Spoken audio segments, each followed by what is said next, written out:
Good morning, everybody. 8 a.m. here in Colorado, which means I'm live for a live music lesson again. Today we're doing Fernando Sor's Opus 60, number 2. This is a really nice piece to learn as a beginner. It's very much like a lullaby. And even if you're not a beginner and you don't know this, it would help to read through this and to learn it. It's very pretty. It's pleasant. Now, it's a one-voice melody until the last couple measures where it becomes two voices. So there's a good amount of musical dynamic here. And it's also not the most difficult thing to play either, or count. There's some basic rhythmic variation, but it's very, very approachable for everybody. This is my first live classical guitar lesson. The way I'm going to set this up is I'm going to introduce the piece. I'm going to show you a pre-recorded video that I do of the performance. That's not maybe necessary for this piece, but in the future I will be doing much more complicated pieces where, I want to have a couple takes if I'm going to be getting on the internet live. So I'm going to show you a performance of the piece, then I'm going to show you how to play it. Of course, if you're a dojo member, which I recommend everybody should be a dojo member, you can get access to the score here for as low as $2 lousy a month. That's a cup of coffee. You're buying me a cup of coffee a month for all this great content, which I think is more than fair. And there's also membership levels that you are able to donate a little bit more to me. And eventually there's going to be some really cool hard copy stuff that gets mailed out every month to those that give $25 a month. So now that I've covered all my quote-unquote legal obligations, let's take a listen to this piece.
All right, sound's back on. Let me go ahead and get my settings correctly. All right, so let's go through actually learning this piece.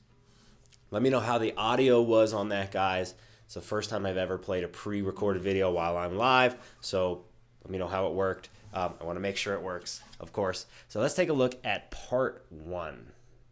This is the first line of the piece. Of course, dojo members, you should download this and print it off. We're going to go through the left hand, the right hand, and the counting, right? So let's start with just the first two measures. We're starting off with an open G, that first note. And we go to an open E after that, and then we get C on our B string, which is the first fret. So the way I do that with my right hand is I go thumb, middle, index. Thumb, middle, index on the G, E, and B strings. And then we get that C repeated again, and I'm going to hit that with my middle finger as well. And we get open B with the index, first fret of the B with your index of the left and middle of the right, and then you're going to get your pinky for that D which is 3rd fret of your B. So we get C, B, C, D. And those are, that B, C, those are 8th notes. So this is counted 1, 2, 3, 1, 2, and 3.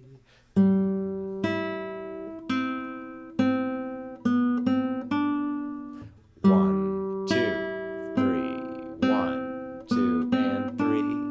Then the next measure goes to that G again. This is kind of a pedal point for us. And then we get F, D, D, C, D, E. So that's another thumb, middle, index, middle, annular. So we get F, 1st fret of the high E, D, 3rd fret of the B, D, C, B, open E, right? Now, when you're doing this, the thing to notice in terms of like how he's building this piece is he's taking this C major scale and he's given us the G as the bass note, right? And the first measure is actually a C major chord. It's C, E, and G. And then we get a nice little melody in there. And then the next measure is a G7 chord, right? Generally G, B, D, F, but it's missing the B. And then we get another cool melody thing that basically sounds the same, but the root note is one letter forward in the alphabet. And that is what's called a sequence. And if you can recognize sequences, then you can play this type of stuff very expressively. Next, what we have is G, C, E. So the same notes of the first measure, but these are a little bit moved around. And I'm using thumb, index, middle here. And of course, there's the 1st fret of the B with my index. And then after that, we're going to get a high G on our high E string with our pinky. And I'm going to use my ring to get that. And then next we get F, which is 1st fret of the B. So we go 3rd fret, 1st fret. And that's ring, middle with your plucking hand. And then after that we get index, middle on the B string with your plucking hand, pinky on that D, which is 3rd fret of the B. And the next note after that's going to be a C. I'm just going to tell you that so that it sounds complete. Now with this, we just get another 1 chord, and then we get that G7 again, right? So he's doing 1 for 2 measures, 5/7 for 2 measures, and then 1 for a measure and G7 for a measure, which is, you know, it's a pretty standard way to do it.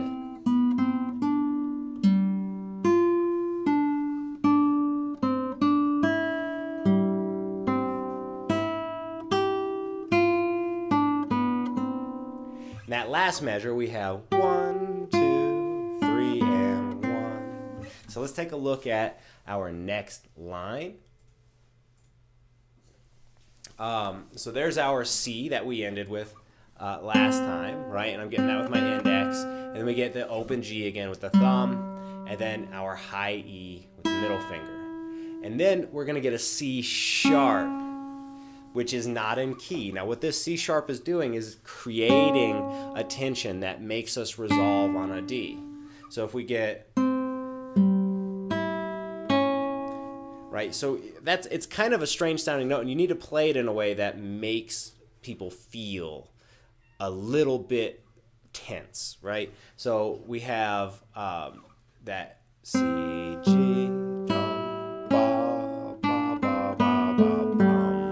then we do the C major scale down to open G, right? And that's 1, 2, 3, 1, 2, and 3, and 1.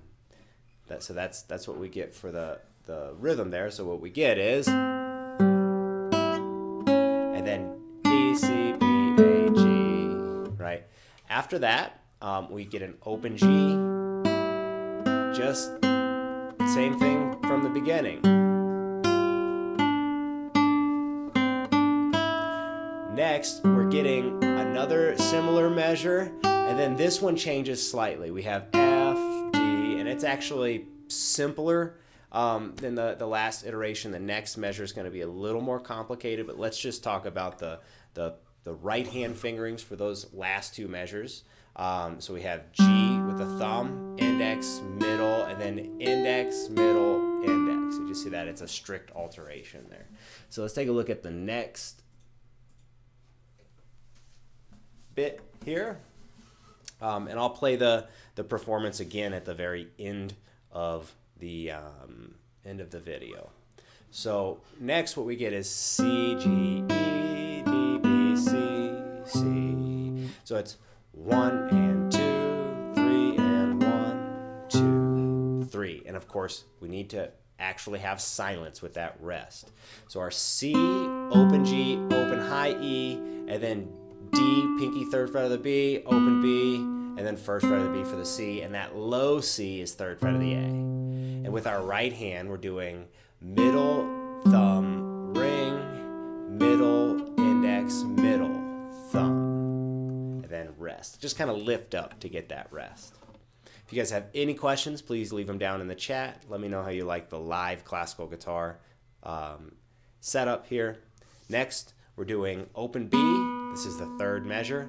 G, and then D of that same B string, and then C. And now we run into our first half note here. Just a reminder, half notes last for 2 beats. So we have 1, 2, 3, 1, 2, 3. Right, so that's open B, G, D, third fret of the B, index is first fret of the B for that C.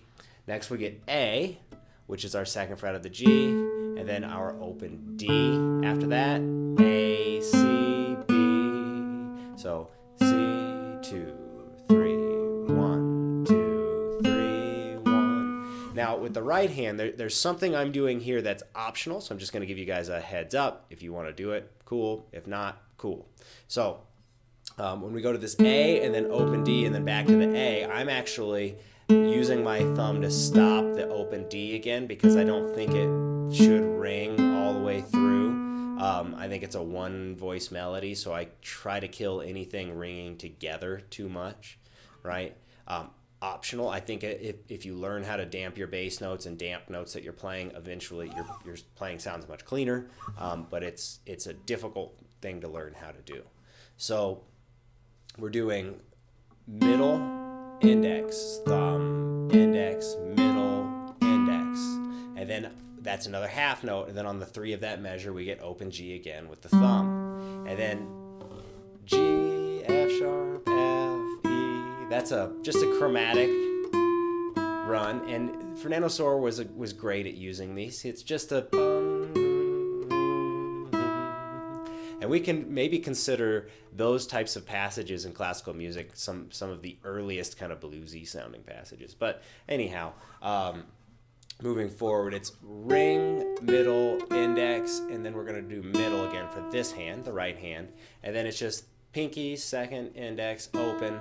Then we get C of the B again, and then your thumb gets A of the G, and your second finger for second fret. So we have middle finger for that open G, index for the first fret, and then thumb for the G string. So middle, index, thumb. Now I'm going to take this from the third measure in, so we get index, thumb, index, middle, 2, index, thumb, index, middle, index, thumb, ring, middle, index, middle, index, thumb. And the reason I'm calling out the right hand more than the left hand is because sometimes it's trickier to get this hand coordinated, but you really should try to hit each one of these fingers, at the very least, to build the coordination that is necessary to play the piece. So let's take a look at line 4. There's a total of 5 lines here. So we're getting a little bit closer to the end here. Next, we have 2 eighth notes, open B, open D, and then D of the B string, and then C, A, G, G. So when we're doing this, it's 1 and 2, 3, and 1, 2, 3, and there's another rest there. The index grabs that open B, thumb open D, and then middle that D of the B, which is third fret, and you'll get that with your pinky with your left hand, and then index, thumb, thumb, thumb. The reason I wrote in 3 thumbs in a row like that is I just think it's a good idea to start feeling comfortable with using your thumb. You could use some other fingers. These are not the only fingers to use, but these are the ones that I kind of like to use. So we get middle, index, thumb, thumb, thumb, right? And the rhythm, 1 and 2, 3 and 1, 2, rest. After that, we're getting open G, open B, and then third fret of the B for that D. Then open G, C, first fret of the B, and open high E. Thumb, index, middle, thumb, index, middle. Then open G, ring, middle, and that's your index and open. So G, F, E, and that's a pretty common thing for classical guitar, or not for classical composers, to go root and then you jump up a 7, specifically a minor 7, and that pulls you back down. Just that kind of sound. And then we get D, C sharp, D, B, G. So ba ba ba ba ba, which is more or less more of a playful variation of that C sharp that we ran into earlier in the piece. Now, if you're just joining us live, go ahead and go to the beginning of the video so that you can get all you can out of this. But remember, this C sharp is there to make this feel a little bit more like home.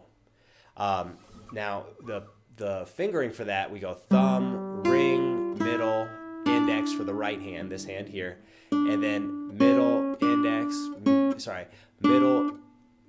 index, middle, thumb. So index, middle, thumb, right? And that you're using your pinky and your second finger to go between D and C sharp, okay? So then we get open G, open B, and then C, D, so bum, ba, ba, ba, 1, 2, and 3. Remember, those are eighth notes with the beam between them. So we get 1, 2, and 3, and that's thumb, index, middle, ring, thumb, index, middle, ring, and you're using your index and pinky to get that C and D. So it's G, B, C, D, and then what we're going to do is we're going to go up to our last line of the piece, or is this second to last? It's second to last. Just a moment, folks. Part 6, let me drop that in. Unscripted, so I'll resize that when we get to the next line. So there's 6 lines. This is line 5, and then we get another G, C, D, E.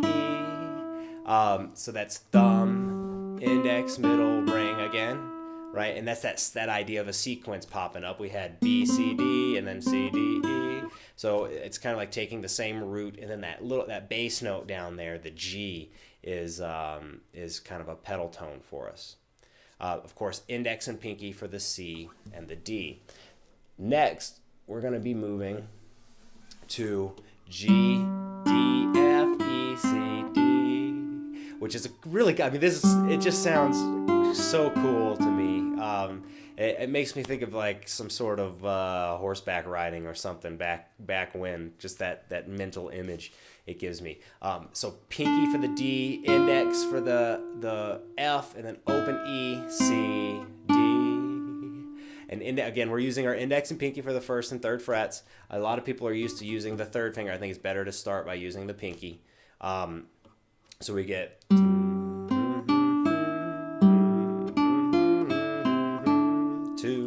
3, 1, 2, 3, 1, 2, 3. There's another sharp. Now that sharp has the same sharp function that C sharp did earlier, bringing us to D, right? But that one's a little bit more dramatic for us. And the G sharp pulls us to an A.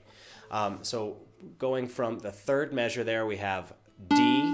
That's a half note, right? So two beats, and we're going to use our thumb on the third beat for that open G. And we get open high E, and then D, C, B, right? And I would just use A, annular, middle, index, and then middle on your right hand. Da, da, da, da. And again, we're kind of sticking, I'm not describing the left hand too much because it's really an index, pinky, or if you're second fret, second finger, right? So after that, we get thumb, thumb, to really give some pressure on that G sharp, and that G sharp pulls us up to the A, right? It adds a little bit of tension. So we're borrowing from actually the key of A to get that type of sound, if only for a moment. All right, so this is the one that needs to be resized real quickly. Luckily, I'm getting quick at setting these up. All right, all better. So here's where the piece gets super cool. I really love this part. One of my first teachers, Ben Cantu, had pointed this out to me. If you ever see this video, Ben, hi. But anyways, we have F, E, D, C, and that lasts for 2 beats, right? And we're just using middle, index, and then middle, thumb, middle, index, and then it gets a little more interesting because out of nowhere we get a second voice. We're going to talk about that second voice in a minute, but let's just make sure that we get our fingers correct leading up to it. So middle, index, middle, index, right? And that's F, E, D, C. And you know, if you guys have been watching the video, I'm not going to explain where those notes are anymore because hopefully you're following along. And if you don't know them yet, then it helps for you to download this and to find them. You actually really do have to do a lot of the thinking on your own for this stuff to really settle in. Okay, so we have thumb and then middle index for that G, F, right? So G, G, thumb. So ba, dum, da, 1, 2, 3, 1, 2, 3. And then we're going to get thumb and middle, thumb and index, thumb and ring, thumb and middle, and then index for that A, thumb and middle, and thumb and ring. So we have low C and high E. Low C is 3rd fret of the A. Then open D and open B. We get E of the D and C of the B, so 2nd fret and 1st fret. And then what I do is I just move my 2nd finger up to this F, and my 3rd finger can grab the D. So 3rd fret of the D and B string, respectively, and then the index catches the 2nd fret of the G, and we get open G and B, and then C's at an octave, so 3rd fret of the A and 1st fret of the B. And when you hear it, we got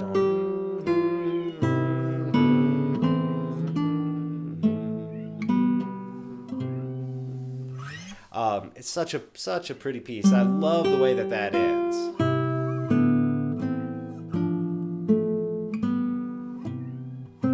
Now, one of the things that I think is important is to understand kind of like what is the chord progression here. So we have a C and an E, which outlines a C major chord. So usually C major is spelled C, E, and G. Next, we have open D and open B, which is insinuating a 7 chord in first inversion. So 7 chord would be B diminished, right? B, D, F. This is B and D. The D is in the bass, therefore first inversion. Then E and C is actually back to our C major. So we had C and E, and then we swapped them, right? The definition of an inversion. And then we have F and D, which implies our 2 chord, the D minor, and that A does the same. And then G and B, which implies 5, and then 1. So we have 1, 7, 1, 2, 5, 1. Right? So the music theory in here is actually pretty deep. 1, 7, 1, 2, 5, 1. So there's the piece. If you guys have any questions, please take a moment to type them in the chat. This is my first live classical guitar lesson. Tomorrow is Wednesday, so we're resuming musical mornings, and I've got like a couple more pages of the entire book for the first month to write out. So there's going to be a cool announcement tomorrow. Hopefully I will have that book up and ready to go for everybody by Monday, which is a pretty cool deadline to hit. I've never written a book in a week, but I went ahead and did it this week. So Musical Mornings, if you guys haven't checked it out yet, is about getting together to do technical exercises, sight reading, writing music, music theory quiz, etc., etc. The next live classical guitar lesson that I'm going to be doing is a more of an intermediate piece. We're going to be doing Louis Milan's Pavana No. 1. I've been meaning to do that one for a while, but getting everything situated has taken a lot of time, and I think I'm ready to start churning those out. So look for, at a minimum, one classical guitar lesson a week. This, of course, Opus 60, is such a beautiful piece. One of my favorite, the second piece from this set of etudes. It's just a treasure, guys. It's a treasure. So dojo members, download the arrangement from the members area. If you're not a member of the dojo, join up. And I'm going to leave you guys with one more play of the performance of this.